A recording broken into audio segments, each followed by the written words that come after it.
Anong mensahe ang kailangang marinig ng mga Libra mula December 15 to 21, 2024? Pwedeng nangyayari na to o mangyayari pa lang.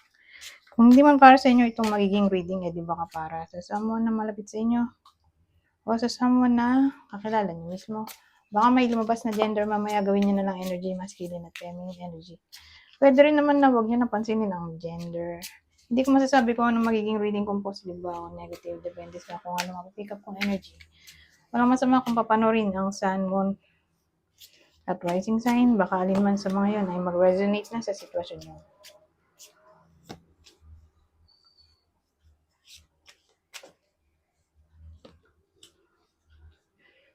Diyos ko, ito pa. Nagsama pa itong dalawang to.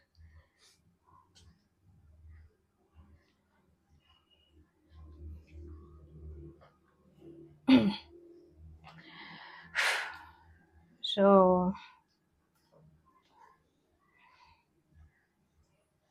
ano meron dito?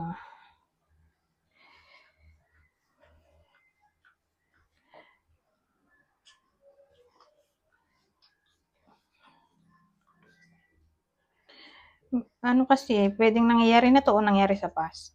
May cheating, o nagkabati pa dito.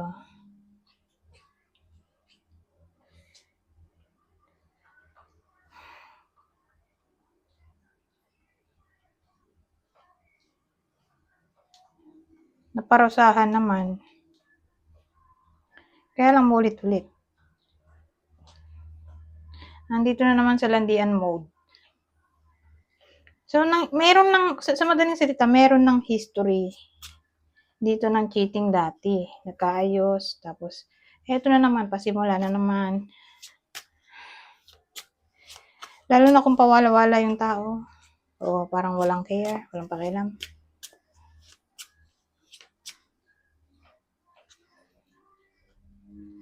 So, sino yung tatamaan ng reading na to? Ay, pero bago yun, alamin natin, bakit ganyan?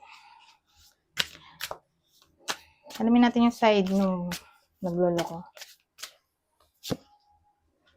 So, sabi, this connection bores me to death. I need something more exciting. I feel alone and in the dark. Where is my light?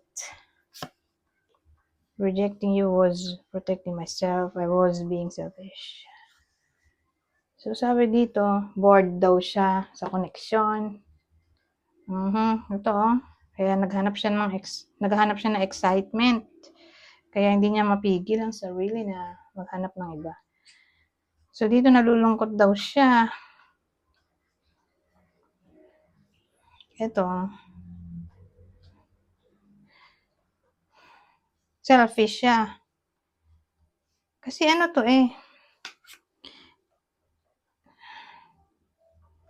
lack of commitment, lack of communication, lack of seriousness, lack of dedication. Kaya nga siya pwede rin card ng sneakiness. Na parang kaya niya ginagawa to, hindi niya mapigil na mag-cheat. Kasi pasimula pa lang to unlike dito sa 7 of Swords na malala.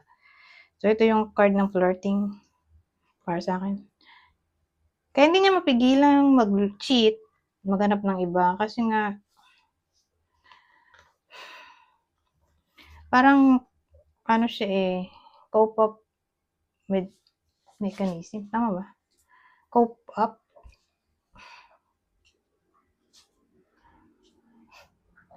Isa siyang way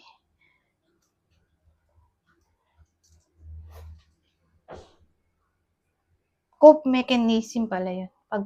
Pag-cope. Kumbaga, every time na feeling niya, na-hurt yung feelings niya. Yun yung paraan niya para mag-cope.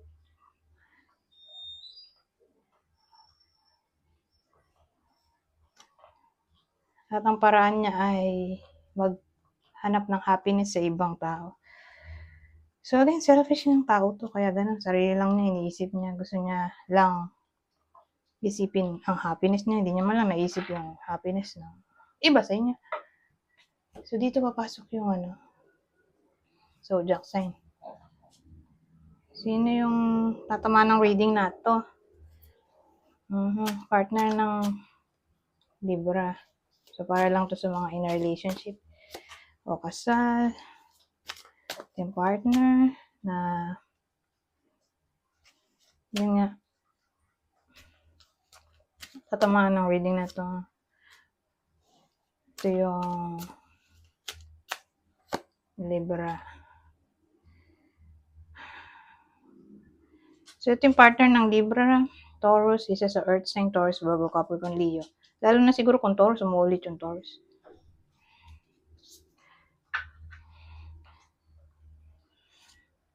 Pero may babae tayo, oh. More like lalaki, tatamaan ng reading na to. Ito yung kanyang partner, babae. Pwede rin babae yung tamaan ng reading na to. Kung introvert siya.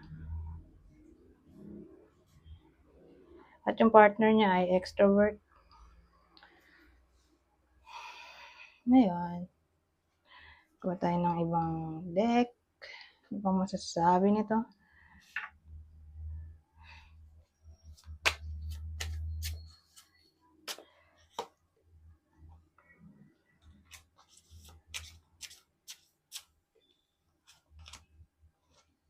Falseness love, Diyos ko po. False love. Di ba? O fake love. Alam ko, Diyos ko po. Sino yung tatamaan ng reading na to? Kung ganyan na fake lang palang lahat. Parang ano siya big, nagbabadyang bad omen. Tungkol sa love. Maganda kung i-clarify natin to. Single ba tatamaan nito? O in a relationship? O kasal?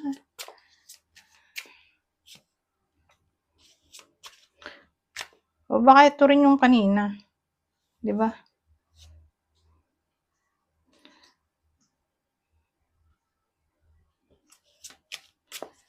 Isa lang yung kwento pero tingnan natin. Baka may iba dito.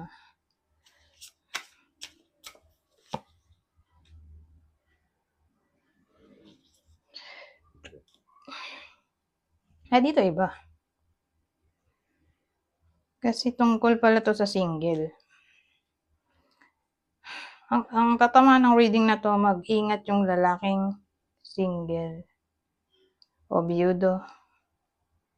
O ito yung ex-husband ng iba sa inyo na para bang mapupunta sa maling relasyon. Third party situation, situationship, friends with benefits. Friends with benefits, nasabi ko na ba yun? Situationship. O maluloko ng karelasyon. Pero more like, ano to, single talaga. Kasi kung ex-husband, karelasyon niya, hindi tatama. Kasi nag-explore siya dito. So probably,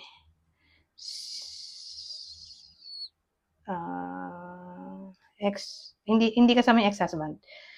Lalaking single na Libra, tatamaan ito. O kung ito yung person niya.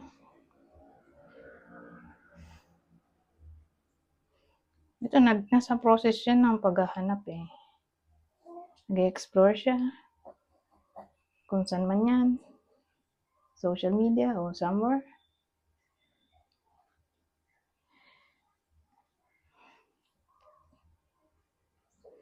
Kasi nga, ay mahanap na siya. Discovery na rin to eh. So, ito yung sinasabi ko.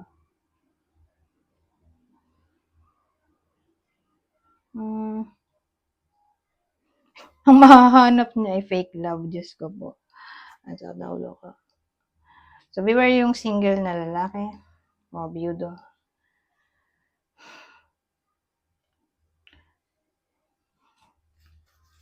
Ano ba tayo ba? Ito, ano ba to? Waiting, oh.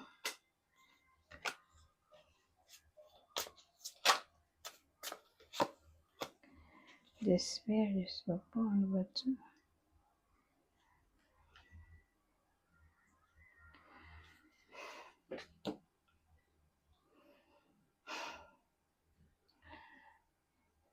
Ano to? Naghihintay. Desperado. So, may someone na malungkot ngayon. May hinihintay siya. Hinihintay niya.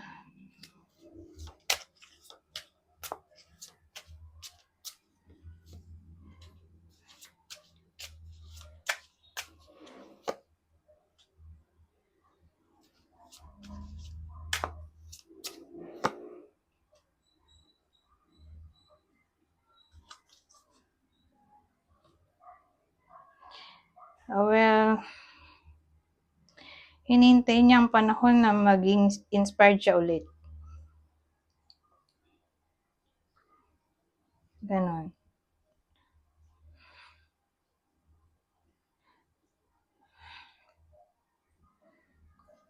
Hinihintay niya yung panahon na makamove on na siya. Ganun ang dating. Kaya lang nahihirapan siya.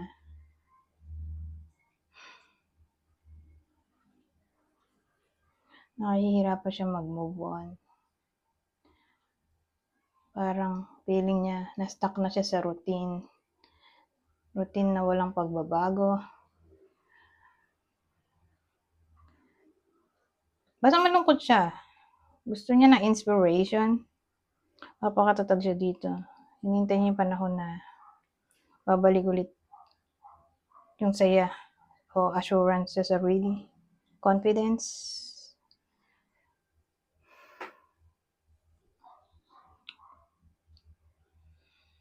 O ma-reciprocate ang hard work niya.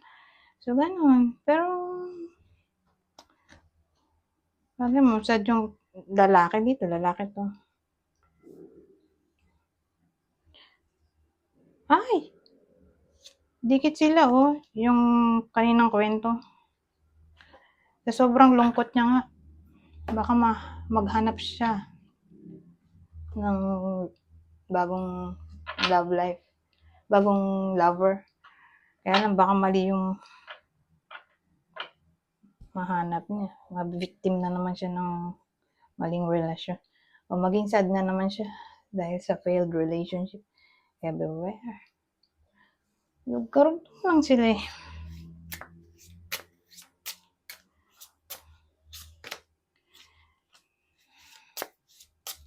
So, dito may magic flow. Well, sa ngayon, kailangan niya mag-go with the flow. Okay? Pero don't worry, may magic na maaaring mangyari kung mag-go with the flow. So, ibig sabihin, wala siyang kailangan gawin, kundi ito, maghintay. Kasi ano eh, may inip to. Yung naghihintay, may inip. Mag-explore siya dito eh. Ito. Saka dito. May mahanap siya. Nako. So maganda siguro wag siyang mainip. At wag maghanap. Hayaan na lang kusang dumating. Itong bagong inspiration. O else, muling tao yung makikita niya. Saan ba to? Kaya yan. Advice ay mag-go with the flow at maghintay na lang. Kasi ito, darating din naman ng tamang panahon kung maghihintay lang. Kakaroon ng magic in a way na mati-change ang sitwasyon base sa gusto ng iba sa inyo. O, lalo na dun sa lalaki. Anyways, hanggang dito na lang. Goodbye. For now.